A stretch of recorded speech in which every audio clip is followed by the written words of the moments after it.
ever education that the Filipinos ever had was considered informal during this time. This kind of education was considered informal because it was just done at home and it was taught by parents. So parents teach their child more on vocational skills and vocational training, such as learning how to get their own food, how to clean the house, and other things and other survival skills. And after that, during the colonial period where the Spanish, American, and Japanese people invaded us, they also gave contributions to our education system, which is what we have now in our education system in the Philippines. And according to a statistical survey done in 2018, there are 27.7 million Filipinos who enrolled in public and private institutions. It is something that we can use in our everyday lives, and it helps us become better persons by knowing and being aware of what we have to do to contribute to our society. Since there are people who cannot afford education, the government has provided us a solution, and that is free education. Free education is education funded by the government, spending or charitable organizations rather than tuition funding. It gives people an opportunity to learn and study for free. How can we get free education? Currently, free education is accessible in public schools in the Philippines. In those schools, tuition fees and miscellaneous fees are free. It is sponsored by a variety of providers such as the government, corporations, and even the school itself. Currently, there are laws and articles implemented by the government that helps promote free education, such as in the Philippines, Section 2 of Republic Act Number 9155 states that free education should be accessible to all Filipinos from elementary to high school. Additionally, Republic Act Number 10931 states that state universities and colleges, local universities and colleges, and state-run technical vocational institutions shall provide free and quality education to all Filipinos. Lastly, the Article 13 of the International Covenant on Economic, Social, and Cultural Rights states that primary education should be compulsory and free of charge.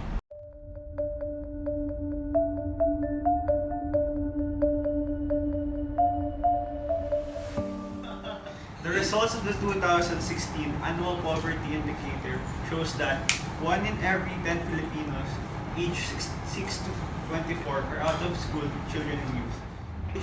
In addition, according to the April 2017 labor force survey of the Philippine Statistics Authority, about half of the 2.4 million unemployed Filipinos are from the age group of 15 to 20 years old.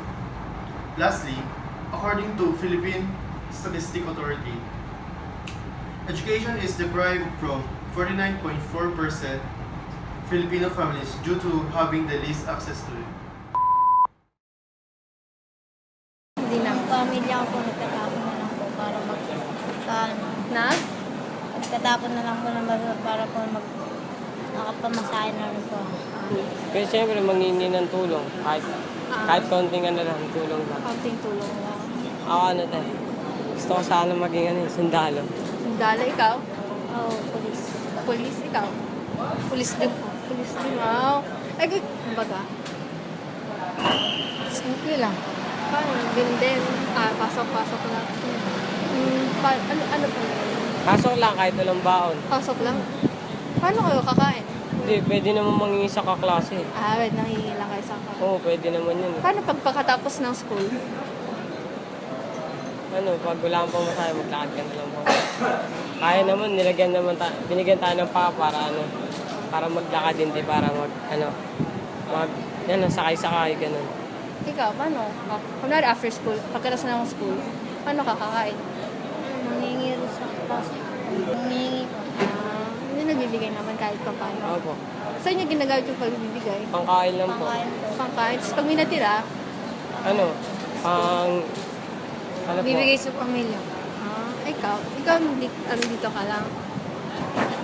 Pero umuwi pa ba kayo? Opo, dyan lang po kami sa likod nito. Ah, Mahirapan kami minsan pumasok. Minsan nakaka tinatapat. nakakapag ano kayo? Mga sa isang linggo na best kayo papasok. Minsan, apat. For our first question, what are your thoughts on free education? I feel like free education is a good thing if the country is willing to really commit to the education program. A lot of things have to fall in place in terms of education because there are a lot of things the country needs to pay for. It has to properly allocate budget in certain places to be able to see if it can even really handle free education. I think free education is a right. So lahat ng tao, lahat ng students deserve nila ng free education. Hindi siya dapat privilege na yung mga may pera lang yung makakakuha. So kahit regardless of social status, regardless kung sino ka man, everyone deserves free education.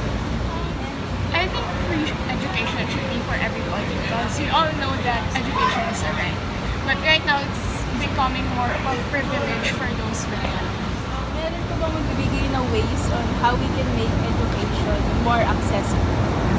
I think sa allocation ng funds ng government kasi sa feeling ko doon naman din nag-boil down lahat. Kapag mas nag-focus yung government sa education, of course magiging mas accessible siya sa Filipinos. I think the best I could think about is raising the budget for education in the country so that we would be able to give more scholarships and better the schools, especially public schools and facilities. It should be, we should raise the academic bar a bit so that even people who don't want to go to college can still school and then find work. I think that's some of the idea behind the K-12. But ways on how we can help give free education to Filipinos? Siguro sa case natin and sa case din ng iba, parang kailangan natin sila samahan sa paglaban. Parang hindi sapat na alam lang natin na deserve nila yung free education. Kailangan may ginagawa tayo about it or like raising awareness. Political will and organization, I think, is the key to that because as much as the people want to get things done, there are only so many things that people without authority can do. Those in the lead can maybe take a cue from what the people, from what the masses are saying. I think this also closely tied with my second answer, like raising the budget, because yun nga, scholarships are a huge help for the Filipinos because a lot of them, they can't afford education. So if we could give out more scholarships, then that would mean more free education for everyone. For the greater good of our country, Together, let us fight. For free education, because every Filipino deserves to learn.